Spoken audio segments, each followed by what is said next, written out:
Hello aspirants, welcome to our YouTube channel Adhyam Path, and today we will start with our chapter 6, that is Union and its territories and citizenship. Chapter 6. Okay, so हमने ये दोनों parts लिए हैं constitution के. Union and its territories जो है वो है पार्ट 1 और सिटीजनशिप वाला है पार्ट 2. पार्ट 1 कवर करता है आर्टिकल 1 to 4 और सिटीजनशिप आर्टिकल 5 to 11. एक क्वेश्चन हमने यही कर लिया. तो अब क्या करेंगे, हमने ये दोनों पार्ट्स इसीलिए लिए हैं कि इसमें से जो बहुत ज्यादा इंपॉर्टेंट क्वेश्चंस हैं और जो बहुत बार रिपीट हुए हैं, हमने वो क्वेश्चंस इसमें लिए हैं. उनके बेसिस पे हम सब कुछ जो फैक्ट्स होंगे इंपॉर्टेंट वो डिस्कस कर लेंगे. ठीक है, ज्यादा क्वेश्चंस इसमें से पूछे ही नहीं गए हैं. ये मान लो कि अराउंड 15 to 16 20 क्वेश्चंस जो हैं वो यूनियन एंड इट्स टेरिटरीज में से पूछे गए हैं. सिटीजनशिप में से जो नॉर्मली सिटीजनशिप एक्ट है ना, उसमें से क्वेश्चंस आता है. ठीक है, तो हम स्टार्ट करते हैं और वीडियो को वैसे ही यूज करना है जैसे हमने पहली वीडियोस को यूज किया है. मैं क्वेश्चन बोलूंगी, आप इसका आंसर लिखेंगे पॉज करके और फिर अपने क्वेश्चन को मतलब आंसर को चेक करेंगे. So without wasting our time, let's move on to the first question, that is, according to Article 1 of Indian Constitution, India is group of states, federation of states, confederation of states, union of states. इसका answer है D, that is union of states. अब क्या है, article 1 के according India, उसकी statement क्या है, India that is Bharat shall be a union of states. ठीक है, जो टेरिटरी ऑफ इंडिया है वो क्या कंप्राइज करता है, स्टेट्स को, यूनियन टेरिटरीज को और अदर टेरिटरीज दैट में बी एक्वायर्ड. ठीक है, तो एक बार मैं यहाँ पे लिख देती हूँ. जो आर्टिकल 1 है वो क्या कहता है,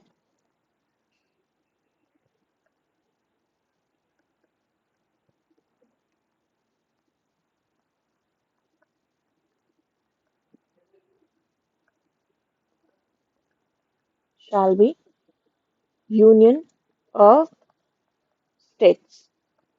ओके, और जो यूनियन ऑफ ये यूनियन ऑफ स्टेट्स. अब क्या होता है, एक क्वेश्चन ये भी आ सकता है कि जो नेम है कंट्री का, ठीक है, वो कौन सा मेंशन्ड है कॉन्स्टिट्यूशन में. और ऑप्शन दे सकते हैं Bharat India, Bharat Hindustan India, Bharat Hindustan India. तो हमें पता है कि आर्टिकल 1 के अकॉर्डिंग सिर्फ इंडिया और भारत, यही दो नाम भी रखे हैं हमारी कंट्री के. ठीक है, और जब हम बात करते हैं territory of India, territory of India, तो ये सिर्फ यूनियन टेरिटरी की बात नहीं कर रहा है. ओके, इसको याद रखना है आपको. टेरिटरी ऑफ इंडिया की जब बात करते हैं तो बात होती है स्टेट की, यूनियन टेरिटरी की, और ऐसी कोई स्टेट या ऐसी कोई टेरिटरी विच में बी एक्वायर्ड लेटर है. ओके, टेरिटरी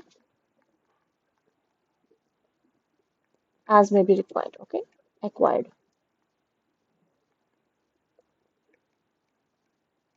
Okay, ये हमें इसका ध्यान रखना है.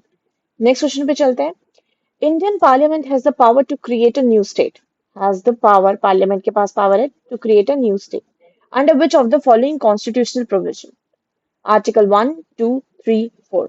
ठीक है, और यही चारों आर्टिकल किससे रिलेटेड है, यूनियन एंड इट्स टेरिटरीज. तो इसमें से कौन सा है जो पावर देता है पार्लियामेंट को कि वो एक न्यू स्टेट को क्रिएट कर सके, वो है article 3. Article 3. Article 3 of Indian constitution क्या कहता है कि इट एम्पावर्स द पार्लियामेंट, वो पार्लियामेंट को एम्पावर करता है to form a new state by separation of territory from any other state, या फिर कोई दो या दो से ज्यादा स्टेट्स को ज्वाइन करके और उसका पार्ट्स ऑफ द उसके स्टेट्स के पार्ट को ज्वाइन करके वो एक नया स्टेट बना सकता है. ये किसके अंडर है, आर्टिकल 3 के अंडर है. ठीक है, और वो किसको पावर देती है, पार्लियामेंट को. ठीक है, लेकिन अगर हम यहाँ पे आर्टिकल 2 की बात हो रही होती तो वो पावर देती है टू एडमिशन और स्टेब्लिश न्यू स्टेट. ठीक है, एक देख लेते हैं आर्टिकल 3 की स्टेटमेंट क्या है, वो हम देख लेते हैं कि it empowers the parliament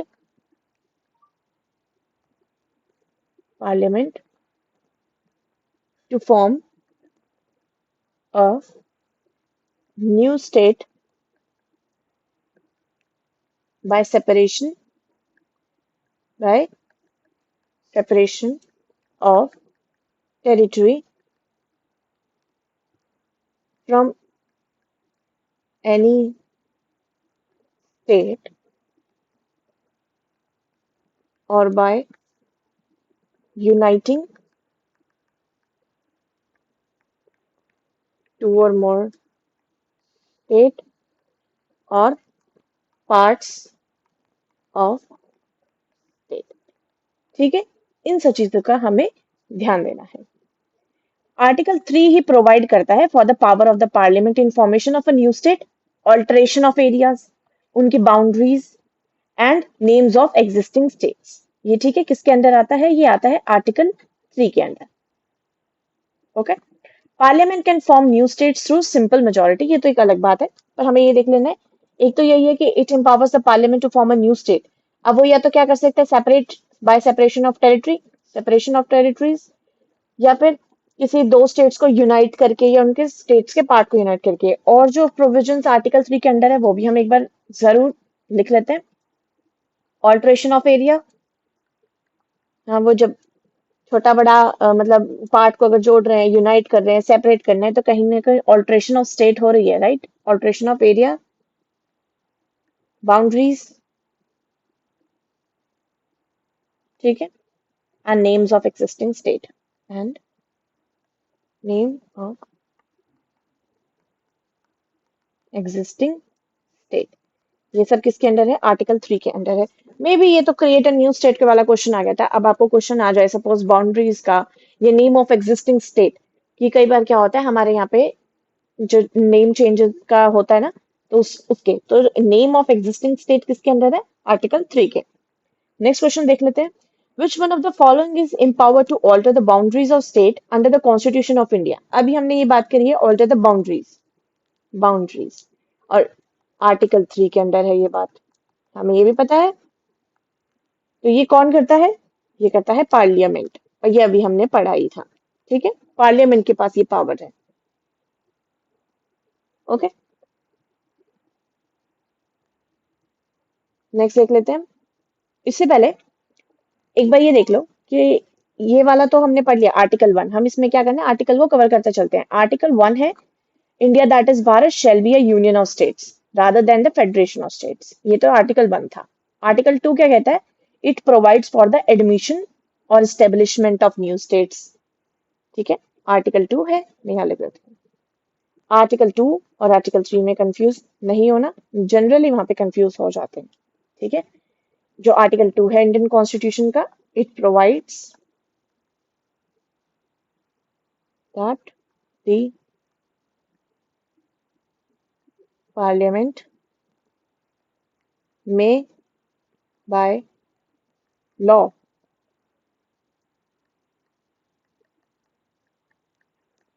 admit into union or establish new state। ठीक है, और आर्टिकल 3 का हमें पता ही है कि पार्लियामेंट में form a new state by separating two states और by uniting states. Parliament can increase diminish the area of any state and can alter the boundary and the name of the state. ये हमारा article 3 है। ठीक है, जो amendments है वो they are made under article 2 and article 3। ठीक है, और ये आर्टिकल 368 के अंदर नहीं आता, जो कि कॉन्स्टिट्यूशनल अमेंडमेंट की बात करता है। वो इसके अंदर वो ये अमेंडमेंट्स, ठीक है, वो आर्टिकल 2 एंड आर्टिकल 3 के अंदर आते हैं, जो स्टेट से इनसे रिलेटेड होते हैं। ये वाले जो बाउंड्री ऑल्ट्रेशन है या एरिया का ऑल्ट्रेशन है या नेम ऑफ एग्जिस्टिंग स्टेट्स है, ये अमेंडमेंट्स जो अगर करनी है तो ये आर्टिकल 2 एंड 3 के अंदर आएंगी, लेकिन आर्टिकल 368 के अंदर नहीं आती है। नेक्स्ट क्वेश्चन देख लेते हैं हम। Creation of a new state requires a majority of constitutional amendment. तो इसमें पूछा है कि कैसी मेजोरिटी? सिंपल 2/3, 3/4 या 2/3 plus ratification by the half of the state. तो अगर न्यू स्टेट बनानी है तो अब मैक्सिमम ऑफ द स्टूडेंट्स, अगर देखो उनका ये कंसेप्ट क्लियर नहीं होगा, तो वो 2/3 plus ratification by half of all states करेंगे। लेकिन अगर बात करें तो इसका आंसर है the simple majority. Simple majority से they can create a state. Parliament के पास पावर है ना to may form a new state और ऑल्टर द बाउंड्रीज, ठीक है, of the existing state by a simple majority and by the ordinary legislative process. तो ये किसके कैसे हो सकता है? Simple majority, simple plus ordinary legislative process. ठीक है, और ये जो लॉज बन रहे हैं ये किसके अंडर आते हैं? आर्टिकल 2 और 3 के अंडर, लेकिन इनका कोई भी ऐसा आर्टिकल 368 से इनका कोई रिलेशन कॉन्स्टिट्यूशनल अमेंडमेंट इनके लिए नहीं होता, मतलब ये अमेंडमेंट एक्ट नहीं बनते हैं इसके। तो हमें याद रखना है ये सिंपल और ऑर्डिनरी लेजिस्लेटिव प्रोसेसेस की तरह ही होता है। ठीक है, सिंपल मेजोरिटी। नेक्स्ट देख लेते हैं, which of the following is not possible by a law of parliament under article 3 of the constitution।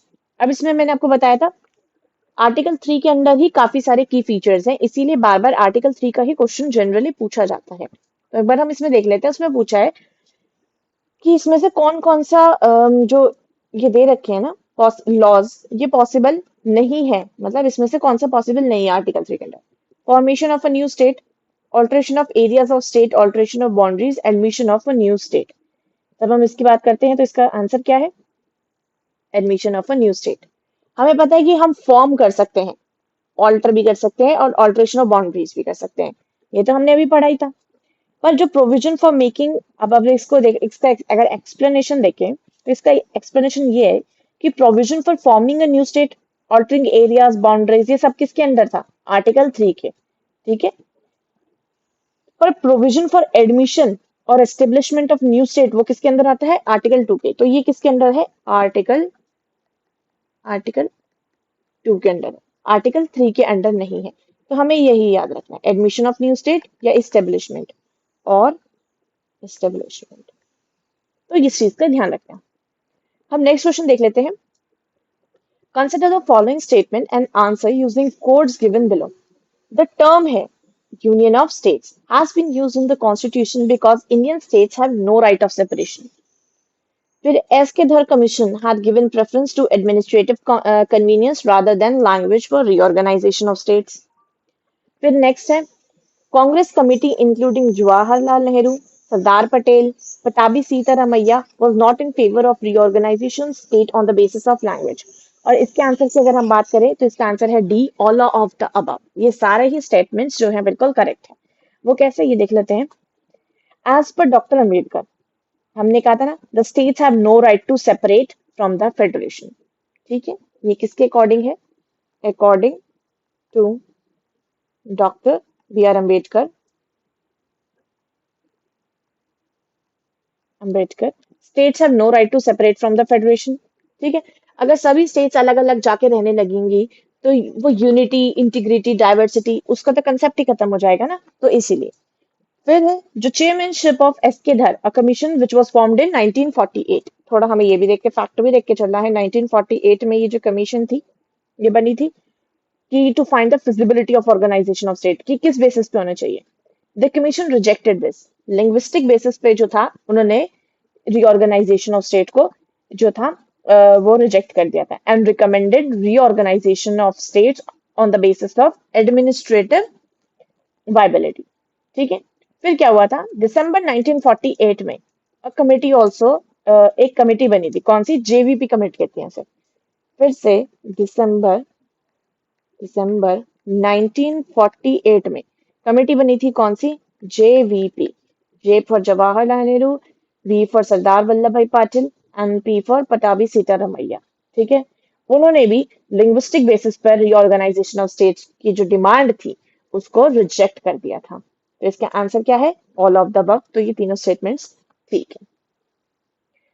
Generally क्या होता है, जो अगर इस चैप्टर में से कोई क्वेश्चन बनता है ना तो वो यही बनते हैं कि जो रीऑर्गेनाइजेशन कमीशन थी, ठीक है, वो एस के धर कमीशन जो हमने 1948 में बनी, फिर दिसंबर 1948 में जेवीपी कमीशन बना, फिर फजल अली बनेगी 1953 में, ये सब इंपॉर्टेंट है। ठीक है, और इन्होंने अपनी रिपोर्ट कब सबमिट करी थी? जो ये जेवीपी कमेटी थी, इन्होंने अपनी रिपोर्ट सबमिट करी थी 1949 में, अप्रैल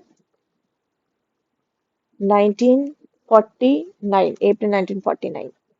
ठीक है, कब क्या करे थे इन्होंने? रिपोर्ट सबमिट कर, कंफ्यूज नहीं होना।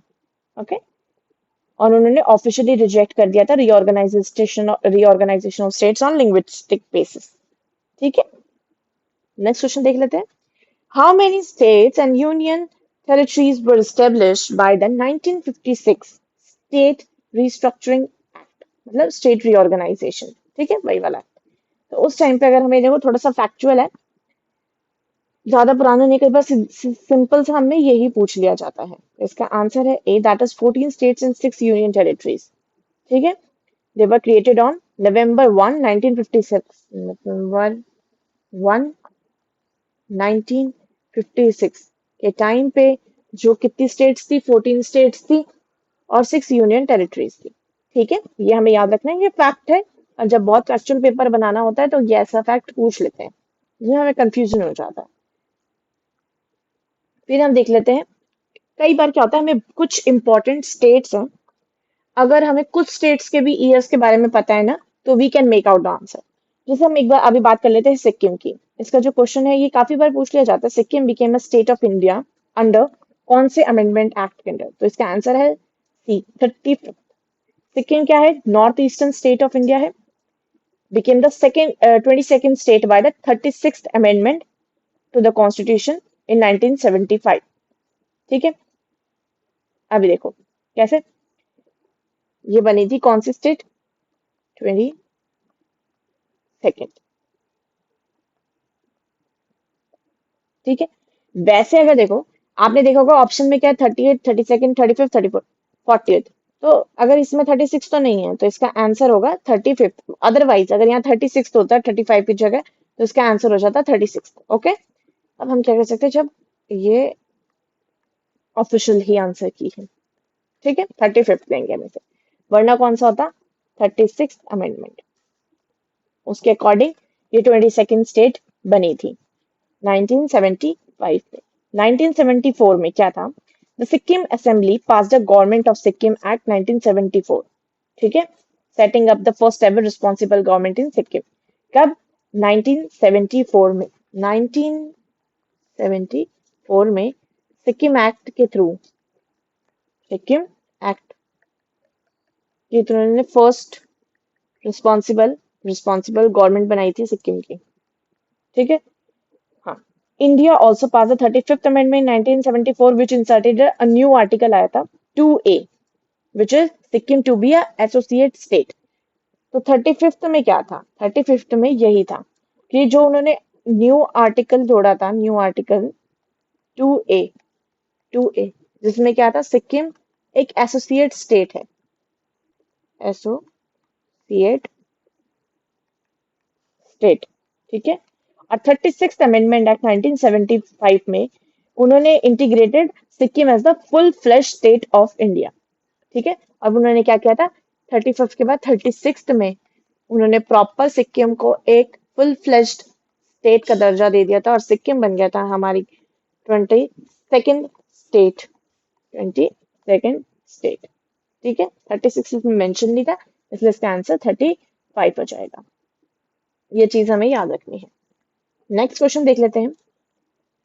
Consider the formation of following states and arrange these in chronological order. देखो, अगर थोड़ा सा भी हम बेसिक आइडिया लगाएंगे तो हमें पता चल जाएगा. गोवा, तेलंगाना, झारखंड, हरियाणा. हमें पता है कि तेलंगाना जो है वो बहुत रिसेंट है, मतलब 2014 का ही है, 2014. ठीक है, और उससे हमें पता है कि उससे पहले कौन सा था, झारखंड था, वो था 2000 में. ठीक है, 2000 में. अब हमें पता है जो टू है वो तो लास्ट आएगा, जो टू है लास्ट आएगा ऑब्वियसली. यहाँ पे दो ऑप्शन है जिसमें टू लास्ट है. ठीक है, अब हमें पता है कि टू से पहले क्या आएगा, थ्री आएगा. तो ये हमें पता चल गया टू से पहले थ्री है, वन नहीं है, टू से पहले थ्री है. तो इसका आंसर होगा बी. इतना इजी था. अगर हमें थोड़ा बहुत भी हमें कंसेप्चुअल और बेसिक जो नॉलेज है ना, हम अगर हम वो भी लगाएंगे तो हमें इसका पता चल जाता है. ठीक है, एलिमिनेशन से. वैसे अगर हमें याद होगा तो it's well and good. Haryana कब बना था, 1966. ठीक है, और गोवा अभी हमने 1987 बात ही करी थी.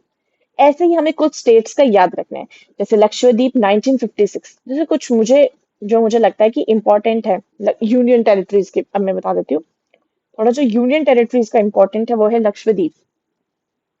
ये आप नोट डाउन कर लेना. जो लक्षद्वीप है वो बना था 1956 में. ठीक है, दमन एंड दीव 1962 चंडीगढ़, ठीक है। 1966 दादरा एंड नागर हवेली एंड नागर हवेली 1961। ये पहले की बात है, जब उस टाइम पे क्रिएशन जब हो रही थी, ऑर्गेनाइजेशन हो रहा था। अब क्या है, 26 जनवरी 2020 को क्या हुआ था, दादरा एंड नागर हवेली और दमन दीव को इंटीग्रेट कर दिया था। तो अगर इंटीग्रेशन भी पूछ सकते हैं, अगर इंपॉर्टेंट देखो, अगर हमें पता तो होना ही चाहिए जब हम इन सब चीजों के बारे में पढ़ रहे हैं। तो देखो, अगर इंटीग्रेशन की बात होती है तो हमें उसका भी पता होना चाहिए, देख लेते हैं। 26 जनवरी 2020 को दमन and Diu and Dadra and Nagar Haveli, इनको क्या कर दिया था, इंटीग्रेट। क्या कर दिया था, इन्हें इंटीग्रेट, ठीक है। फिर नेक्स्ट क्वेश्चन देख लेते हैं, और फिर कोई इंपॉर्टेंट जो अगर ऐसा निकला तो हम उसमें कवर कर लेंगे, ठीक है। ये है हमारी यूनियन टेरिटरीज का, याद रखना, यूनियन टेरिटरीज। ये कुछ इंपॉर्टेंट है, देखो जब हमें पता होगा, अब देखो हमें यहाँ पे याद हो गया कि गोवा 1987 था, तेलंगाना 2014 था, मतलब 2014, झारखंड 2000 में था, हरियाणा 1966 में था, लक्षद्वीप 1956 में था, दमन एंड दीव 1962 में, चंडीगढ़ 1966 में, दादरा एंड नागर हवेली 1961 में। ऐसे ही जब हमें पता चल जाए, और अगर यही क्रोनोलॉजिकल आ जाए या मैच द फॉलोइंग आ जाए, तो हम इजीली उसका आंसर लगा सकते हैं, ठीक है। नेक्स्ट क्वेश्चन देख लेते हैं। The current sequence of the formation of the following states in the ascending order.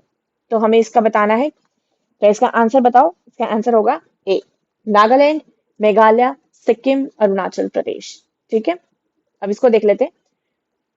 Nagaland कब बना था, 1 दिसंबर 1963, 1963।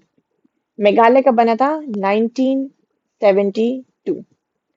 सिक्किम 1975। और अरुणाचल प्रदेश 1987, ठीक है। एक मिनट, मैं ना नीचे वाले पे लिख देती हूँ। सिक्किम 1975, नागालैंड 1963, 1 दिसंबर 1963, अरुणाचल प्रदेश 20th फेब, मैं पूरी डेट ही लिख देती हूँ, 20th फेब 1987, मेघालय 21 जनवरी 1972, इसका था 1 दिसंबर, ठीक है। और ये था 16 मई।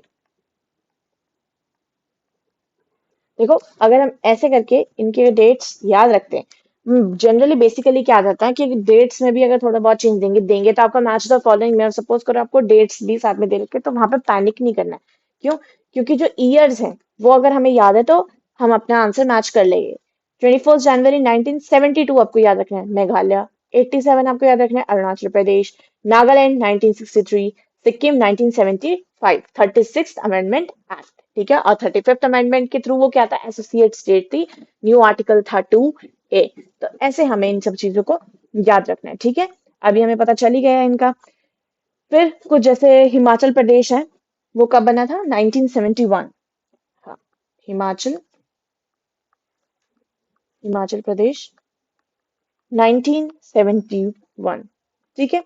बाकी अरुणाचल प्रदेश का 1987 हो चुका है। जनरली इन्हीं का पूछा जाता है, बार बार बार बार इन्हीं को रिपीट करा जाता है। राजस्थान याद करो 1958, महाराष्ट्र 1960, ठीक है। जैसे राजस्थान का बता देती हूँ, राजस्थान का भी लिख लो, 1958 है। और महाराष्ट्र का 1960 है, ठीक है। ये एक बार आप क्रोनोलॉजिकली अगर आप इसको लगाओगे ना, तो उसमें कोई मतलब होगा, मतलब आप इसको क्रोनोलॉजिकली रख दो तो आपको इजी रहेगा, जब आप इन सब चीजों को पढ़ोगे क्रोनोलॉजिकली ही आएगा वो। जैसे एक याद रख लो कि जो स्टेट ऑफ मैसूर था, स्टेट ऑफ मैसूर, उसको रीनेम क्या किया था, कर्नाटका, ठीक है। और वो एक्ट कब आया था, 1973 में। गोवा को दमन दीव से सेपरेट कब किया गया था, 1987। और अभी हमने ऊपर ये पढ़ाई है, 1987 में गोवा को दमन एंड दीव से सेपरेट किया था।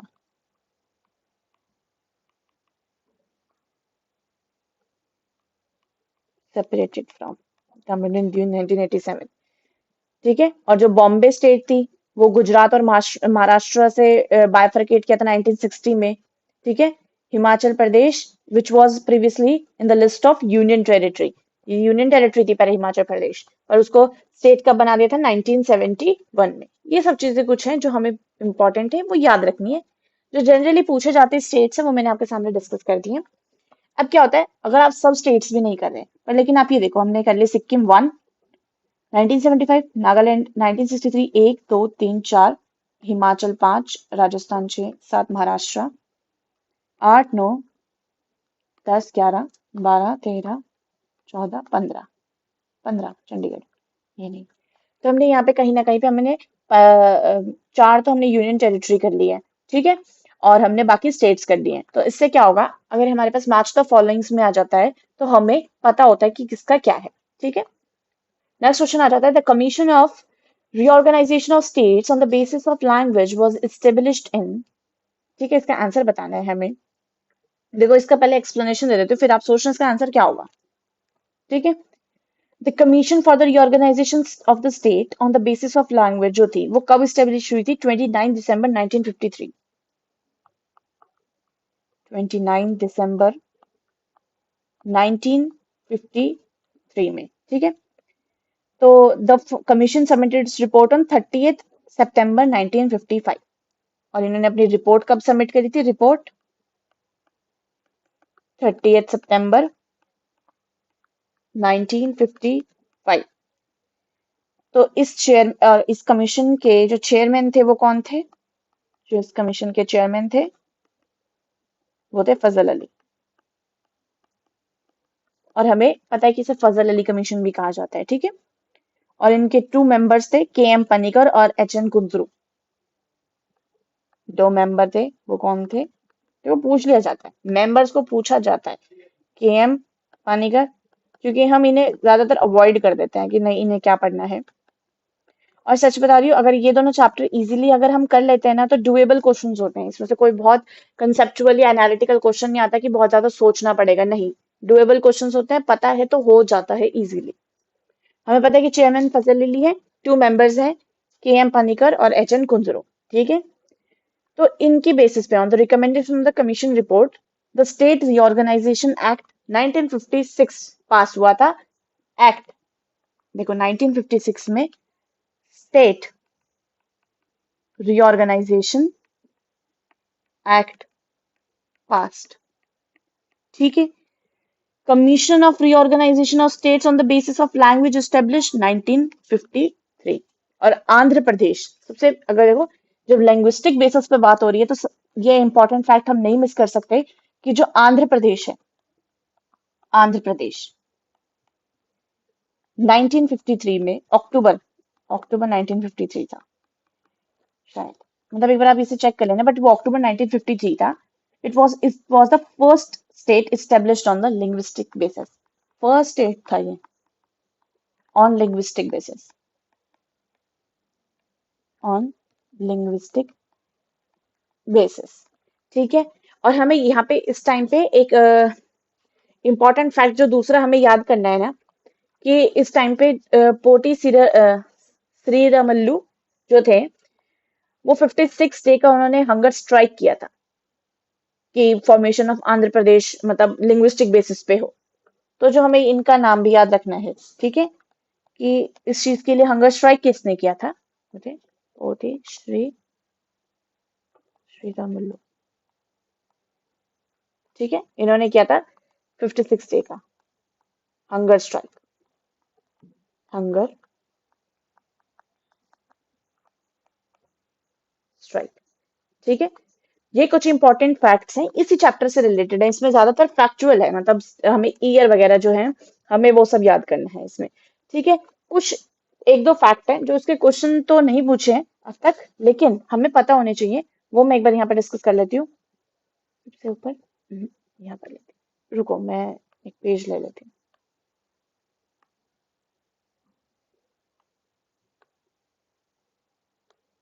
हूँ।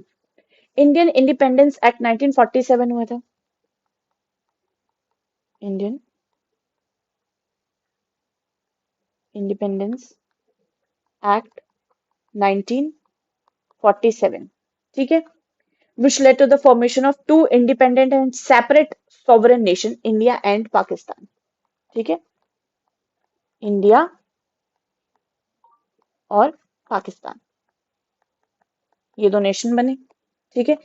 प्रिंसली स्टेट्स को ना, जो प्रिंसली स्टेट्स थी उन्हें 3 ऑप्शंस दिए गए थे, याद रखना, जो प्रिंसली स्टेट्स थी गिवन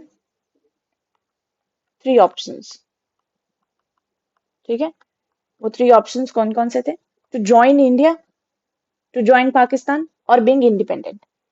ये भी याद रखना है कि टू ज्वाइन इंडिया या फिर टू ज्वाइन पाकिस्तान, ठीक है, या फिर इंडिपेंडेंट, इंडिपेंडेंट हो जाओ, इंडिपेंडेंट, ठीक है। देयर वर 552 प्रिंसली स्टेट्स, हमें याद रखना है कि 552 प्रिंसली स्टेट्स थी, princely states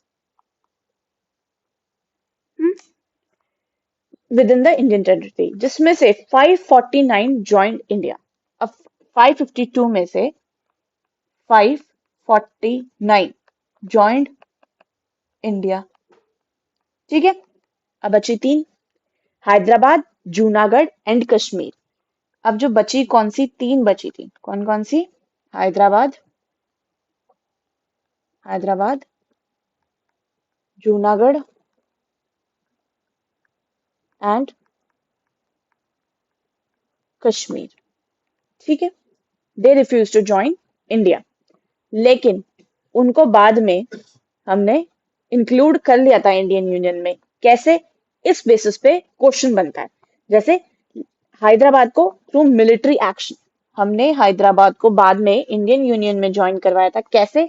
through military action, military action.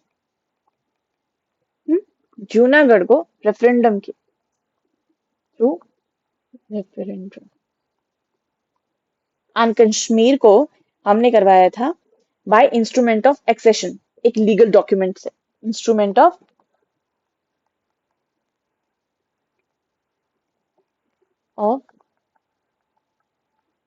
Accession, एक लीगल डॉक्यूमेंट है एग्जीक्यूटेड बाय द महाराजा हरि सिंह, जो उस टाइम के रूलर थे जम्मू कश्मीर के। ये भी याद रखो, executed by Maharaj Hari Singh, Hari Singh was the ruler of Jammu and Kashmir at that time, ठीक है। The Indian constitution came into force in 1950, ये हमें पता ही है। Recognising 4 different categories of territories थी, शेड्यूल 1, ठीक है। Part A comprises former British India province, जिसमें गवर्नर लेजिस्लेचर थे। पार्ट बी में प्रिंसली स्टेट्स थी, which was governed by the Raj Pramukh. और जो पार्ट सी थे, combination of princely states and chief commissioner provinces, ठीक है। और पार्ट डी जो था, territory of Andaman and Nicobar, which had the lieutenant governor appointed by the central government, ठीक है। जो पार्ट डी था वो basis on the creation of the union territories था। तो बस इसमें जो मेनली हमें याद रखना है वो यही फैक्ट है कि 552 प्रिंसली स्टेट्स थी, जिसमें से 549 जो थी ज्वाइंट इंडिया। जो 3 थी कौन सी? हैदराबाद, जूनागढ़ एंड कश्मीर, उनको ज्वाइन करवा लिया था by military actions, referendum and instrument of expression. तो क्वेश्चन यही बन सकता है कि सपोज करो कश्मीर के ऊपर अगर आ जाए कि which of the following statements are correct, ठीक है। उसमें हम ये लिख सकते हैं कि Kashmir was included in Indian union through instrument of accession, ठीक है, at that time which it was executed by the Maharaja Hari Singh, that time the ruler of Jammu and Kashmir, ठीक है। तो अगर ऐसा क्वेश्चन आता है तो उसमें दोनों स्टेटमेंट्स करेक्ट है। तो मे बी किंग की जगह कोई और, मतलब हरि सिंह की जगह कोई और लिख दे, इंस्ट्रूमेंट ऑफ सक्सेशन की वजह से रेफरेंडम लिख दे, मिलिट्री एक्शन लिख दे, तो वो हमें पता होना चाहिए। इससे रिलेटेड ना सिर्फ यही एक इंपॉर्टेंट फैक्ट है जो मुझे लगता है कि क्वेश्चन इस पे बन सकता था, ठीक है। नेक्स्ट देख लेते हैं हम, अपने पार्ट 2 पे आ जाते हैं, ठीक है, सिटीजनशिप वाले पे। इसमें भी ऐसे ही कुछ इंपॉर्टेंट फैक्ट हैं, ये भी थोड़ा सा फैक्चुअल ही है, कंसेप्चुअल तो नहीं है। इसमें भी अगर हमें थोड़ा बहुत पता होगा ना तो we can make out the which one of the following feature of Indian which of the following feature of citizenship India is correct। Question number 12 है, इसका आंसर जो सही है वह है C, single citizenship of whole India, हमारे पूरे India में एक ही सिंगल सिटीजनशिप है, ठीक है, सिंगल सिटीजनशिप, हमें इस चीज को याद रखना है। और फिर हम नेक्स्ट क्वेश्चन पे चल रहे हैं। जो भी इसके इंपॉर्टेंट फैक्ट होंगे मैं फिर से आपको ऐसे ही बता दूंगी जैसे मैंने आपको चैप्टर 1 के बताए हैं। पहले हम क्वेश्चंस कर लेते हैं। With reference to India consider the following statements, ठीक है। There is only one citizenship and one domicile, a citizen by birth only can become the head of the state, only आ गया। A foreigner once granted citizenship cannot be deprived of it under any circumstances। तो इसका answer क्या होगा? One, there is only one citizenship and one domicile। India के पास single citizenship है, that a person can have only one citizenship. Also एक particular time पे a person can have only one domicile. Domicile मतलब जहां वो रह रहा है उसकी मतलब उसकी जगह, स्टेट। स्टेट डोमिसाइल्स होते हैं जनरली, हरियाणा का डोमिसाइल, यूपी का डोमिसाइल, राजस्थान का डोमिसाइल, ऐसे, ठीक है। तो there is only one citizenship और वन डोमिसाइल, ठीक है।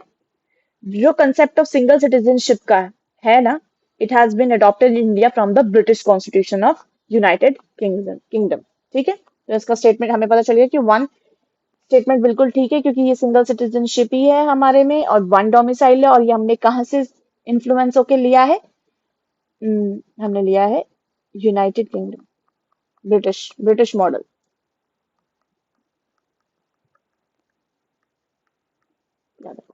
ठीक है, तो हमारे से फिर है any citizen, citizen by birth या नेचुरलाइज्ड सिटीजन। यहाँ पे ओनली लिखा है ना, ये गलत हो गया।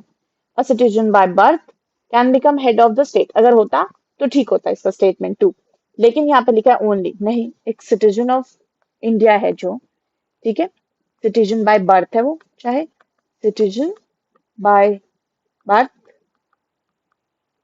और नेचुरलाइज्ड सिटीजन, ठीक है, can become head of the state, that is president in India, ठीक है। The Citizenship Act offers other categories of citizenship like citizenship by registration, citizenship by naturalization, section 5 और सेक्शन 6 ऐसा है, ठीक है। हाँ, हमें इस चीज को याद रखना है। फिर क्या है? इफ द रजिस्ट्रेशन और सर्टिफिकेट ऑफ नेचुरलाइजेशन किसी फ्रॉड से या फॉल्स रिप्रेजेंटेशन से, ठीक है, या फिर सिटीजन ने कोई ऐसा एक्ट किया डिसलॉयल्टी का जिसने हमारे कॉन्स्टिट्यूशन को अफेक्ट किया, ठीक है, या फिर किसी वॉर के टाइम पे वो किसी और के साथ किसी और कंट्री के साथ एंगेज था, या फिर ऐसे कोई अनलॉफुल ट्रेड किया उसने, उस टाइम पे जो उसकी सिटीजनशिप है दैट कैन बी कैंसल्ड। तो यहाँ पे लिखा है ना कि foreigner once granted citizenship can not be deprived of it under any circumstances, ये गलत है। ये है कुछ फैक्ट जैसे means of fraud, false representation of concealment of a material fact, ठीक है, डिसलॉयलिटी और disaffected towards the constitution of India, ठीक है, during any war in India it may be engaged unlawfully traded communication with an enemy, ठीक है, और the citizen that has been ordinarily resident out of India for a continuous period of 7 years, 7 साल से वो India के बाहर था, ठीक है, तब भी उसकी जो सिटीजनशिप है वो कैंसिल हो सकती है।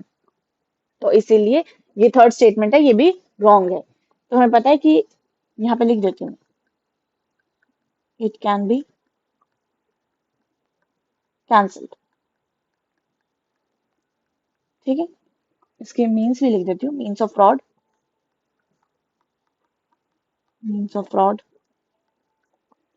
ठीक है, फॉल्स रिप्रेजेंटेशन, फॉल्स रिप्रेजेंटेशन, या फिर डिसलॉयलिटी टुवर्ड्स नेशन या कॉन्स्टिट्यूशन, कॉन्स्टिट्यूशन लिख देती हूँ, ठीक है, during war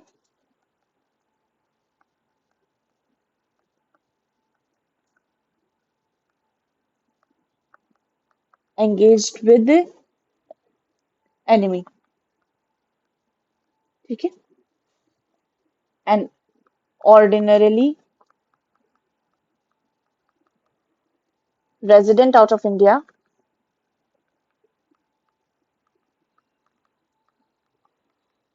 for a continuous period of 7 years.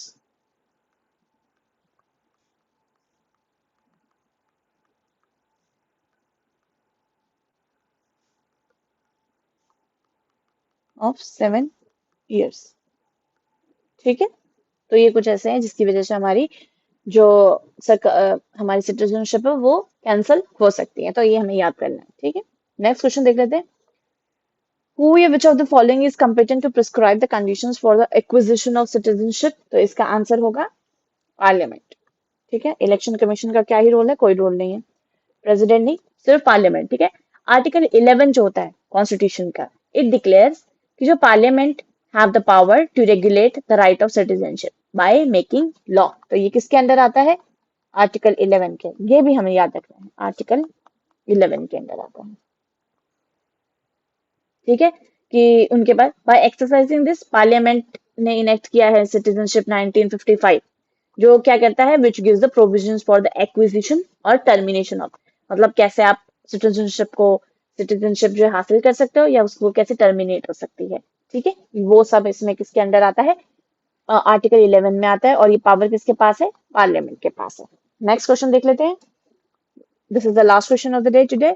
And a citizen of India will lose his or her citizenship if he or she renounces Indian citizenship, voluntarily acquires the citizenship of another country, marries a citizen of another country, criticizes the government.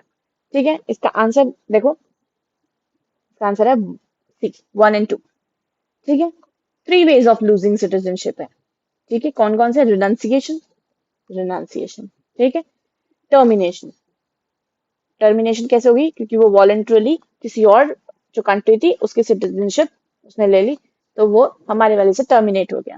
ठीक है, जो ये option 3 और 4 है ये गलत है, क्योंकि तीसरा है डेप्रिवेशन। क्या है? हमारे सिटीजनशिप एक्ट 1955 इसके अंडर लिखा था कि renunciation, termination and deprivation,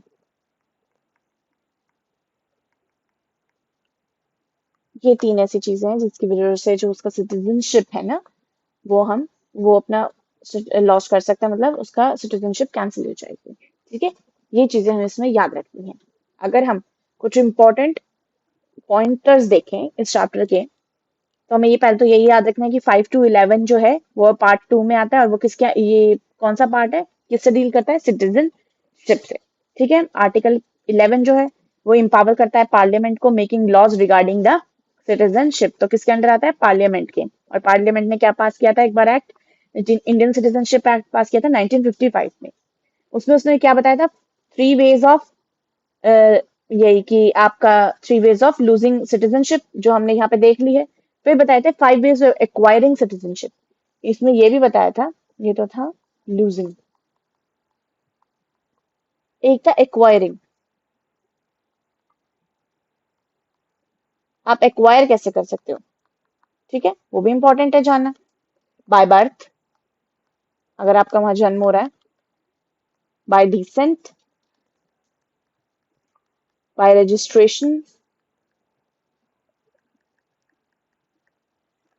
bye naturalisation, bye naturalisation, bye incorporation of territory, अगर कोई टेरिटरी है जो हमने अपने अंडर ले ली है तब भी, इनकॉर्पोरेशन ऑफ टेरिटरी। ठीक है, और 3 ways कौन सी है हमें पढ़ी है? Renunciation, termination and deprivation. ठीक है, ये अब आर्टिकल, एक बार आर्टिकल 6 भी देखना है हमें।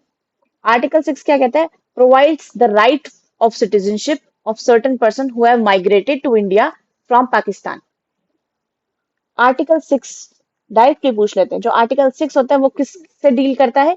Rights of citizenship, rights of citizenship,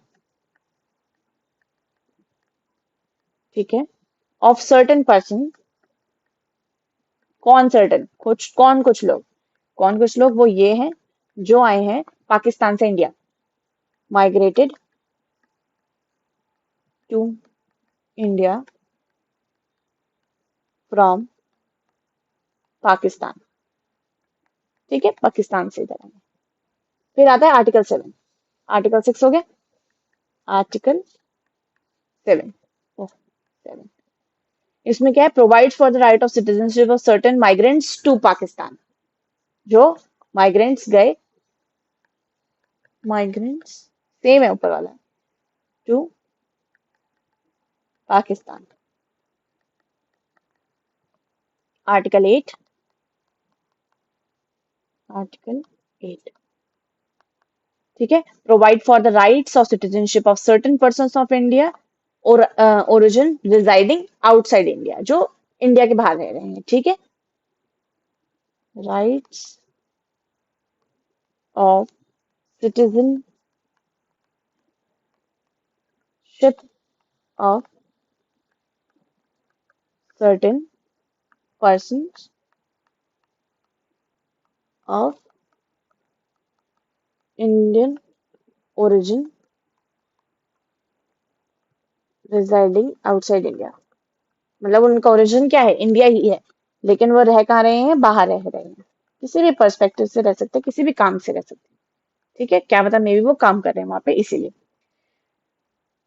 Persons voluntarily acquiring citizenship of a foreign state not to be citizens in is mentioned in Article 9। ये किस में लिखा है? Article 9 में लिखा है। तो ये भी हमें देखना है कि उन्होंने वॉलंटरली दूसरे किसी फॉरेन स्टेट की सिटीजनशिप को एक्वायर कर लिया है। तो वो सब किस में लिखा है? आर्टिकल 9 में लिखा है। और 11 को तो हमने देख ही लिया। It empowers the parliament for making the laws regarding the citizenship. ये कुछ इंपॉर्टेंट पीवाईक्यूज थे। यही पीवाईक्यूज अलग अलग कभी वन लाइनर में पूछे गए हैं, या फिर कभी लैंग्वेज बदल के पूछे गए हैं, बट यही जो है रिपीटेडली पूछे गए हैं। जैसे कभी पूछ लिया है जो फॉलोइंग फीचर्स ऑफ सिटीजनशिप है। इसमें कई बार ये पूछा है कि जो इंडिया की सिटीजनशिप है वो कैसी है? डुअल सिटीजनशिप है, स्टेट और नेशन की भी, सिंगल सिटीजनशिप है। ऐसे ही ये 3-4 बार अलग अलग पीसेस एग्जामिनेशन में पूछा गया है। सेकेंडली वो ये पूछ लेते हैं कि आर्टिकल 5 to 11 है of the constitution, it deals with, हमें पता है वो सिटीजनशिप से डील करता है। सेकेंडली यही वाला क्वेश्चन जो वन सिटीजन, ये स्टेटमेंट में पूछ लिया है।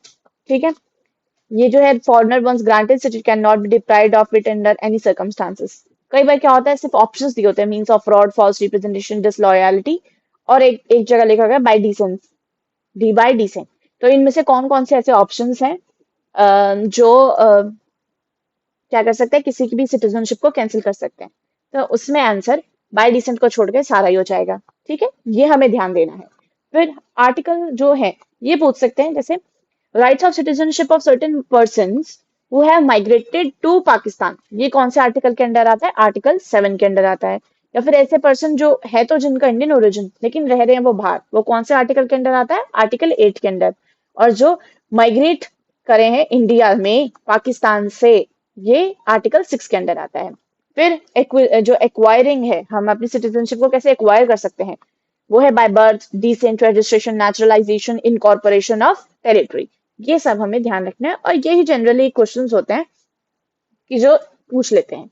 अदरवाइज कोई और इतना डिटेल डिस्क्रिप्शन में तो आज तक इतना कुछ पूछा नहीं गया है। ठीक है, नेक्स्ट इंपॉर्टेंट जो हम करने वाले हैं ना चैप्टर नेक्स्ट वीडियो में, वो है फंडामेंटल राइट्स। वो थोड़ी बड़ी हो सकती है क्योंकि फंडामेंटल राइट्स को बहुत डिटेल में कवर करना, और सबसे ज्यादा क्वेश्चन जो मुझे लगता है ना पूछे जाते हैं वो फंडामेंटल राइट्स में से, पार्लियामेंट में से, स्टेट लेजिस्लेचर्स पूछ लिया, या फिर कॉन्स्टिट्यूशनल नॉन कॉन्स्टिट्यूशनल बॉडीज आती है।